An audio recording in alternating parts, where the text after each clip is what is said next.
Oh, sorry, I didn't see you there. I didn't realize you had turned into today's video on the differences between residential and commercial real estate. I am your host, as always, Brad Reynolds with Mr. Think Brad, thinkbrad.com. Make sure to check it out if you haven't already. And today, I want to walk you through the basics of residential real estate versus commercial real estate. You get a lot of questions on both, and I am only licensed to sell residential. I've got a lot of friends in the commercial space, Byron Fort chief among them. Reach out to him for all of your leasing needs. So let's jump right into it.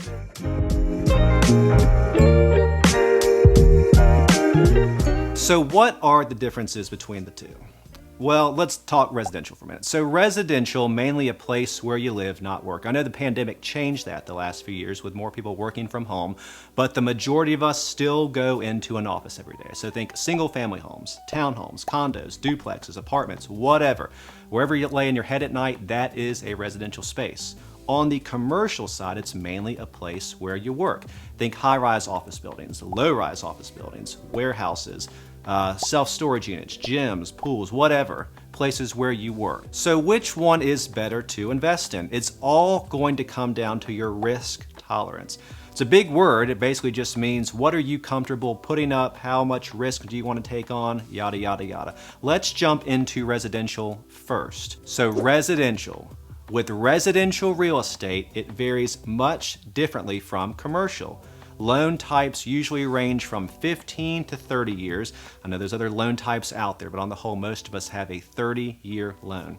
Down payments are ideally 20%, and if we don't have 20%, we usually get hit with that pesky PMI, private mortgage insurance, but they can go down to 5%, 3%, heck, you can go as low as 3% and still have a conventional mortgage, and if you're a veteran, as low as 0% down, and you've earned it, so take advantage of it. For most of human history, owning a house has been a good idea. I know there were times where it wasn't a good idea. Someone's invariably going to send me a message saying, well, in 2009, it was a terrible idea.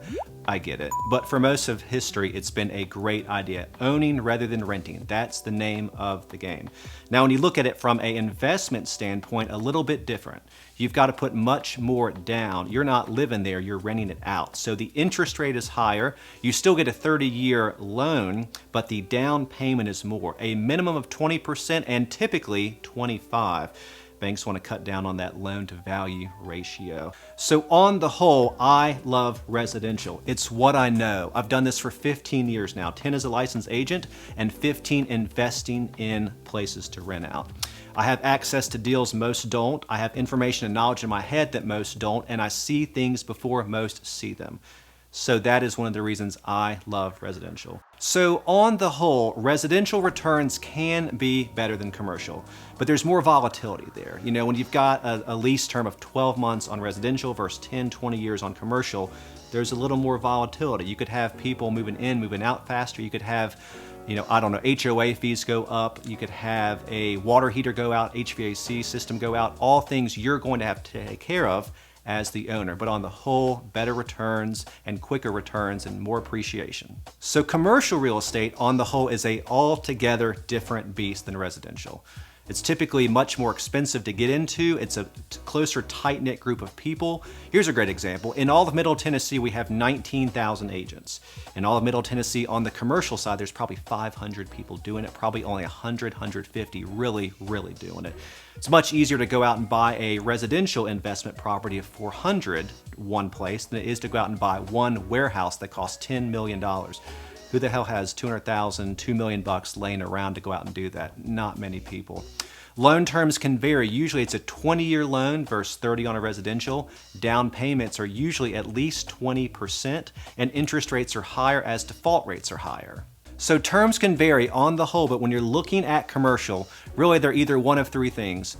Single net, double net, triple net. Those are all different things and different kinds of leases you could be exposed to in the commercial world. We'll do another video about that soon to talk more about it. So what are some of the downsides to commercial real estate?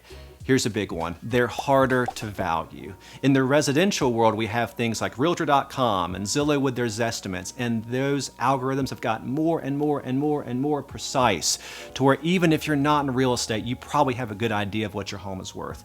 Not so in the commercial world. You really have to know your stuff. If somebody called me today and said, I've got a warehouse in Germantown, what do you think it's worth?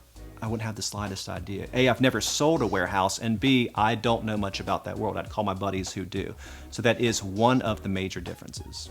So here's the other big downside on commercial. With the pandemic the last few years, guess what did terribly for about a year and a half? All commercial real estate. I knew so many buddies that were scrambling to do other things, go out and build spec homes, go out and buy residential, go out and do everything else under the sun because nobody was buying commercial for about a year and a half. But it has come boomeranging back. So when it comes down to it, what is the best? And yet we still don't know. It really depends what you're looking for. So as the everyday consumer, what should you be investing in? You've got some options here. You could go out today and buy a single family home to rent out. You could go buy a condo. Conversely, on owning a small part of a big piece, you could go and join part of a REIT. You could join a syndication that goes out and buys medical office buildings, goes out and buys warehouses, self-storage, pools, gyms, ice cream shops, whatever. There's a ton of opportunities out there in 2022. And with just a quick Google search, you too can join that exciting world. So here's a little bit of what I'm doing. In the last few years, I have tried to buy a rental house almost every year. It's a lot more hands-on. I deal with the tenants directly, not a property management company. So they're calling me for the littlest things. Thankfully, they have been amazing tenants. But I think it's really a choice between hands-on, higher returns, doing more and making more money, or hands-off in the form of syndications, which I've also participated in. So it's more passive. You're what's called a limited partner. They pay you quarterly, monthly, or you accrue money and eventually get paid out when the apartments get sold, things like that. It really comes down to more hands-on, more hands-off. No right or wrong way to do it. Really depends what you're looking for. So there you have it. Commercial versus residential, or residential versus commercial. Both can be amazing. Open your eyes and learn more about both. The reality for me is I'm pretty new to the commercial world. I'm hoping to learn more and do more in the coming years, and I'm thankful I've got a lot of great friends out there who are going to teach me. But as always, whether you're thinking residential, whether you're thinking commercial, whether you're thinking Nashville or Franklin or anywhere else, make sure you are always thinking Brad. Keep us in mind for all of your real estate needs. Make sure to drop us a comment, hit us with a like, subscribe to our channel, and stay tuned for more coming soon videos. Cheers.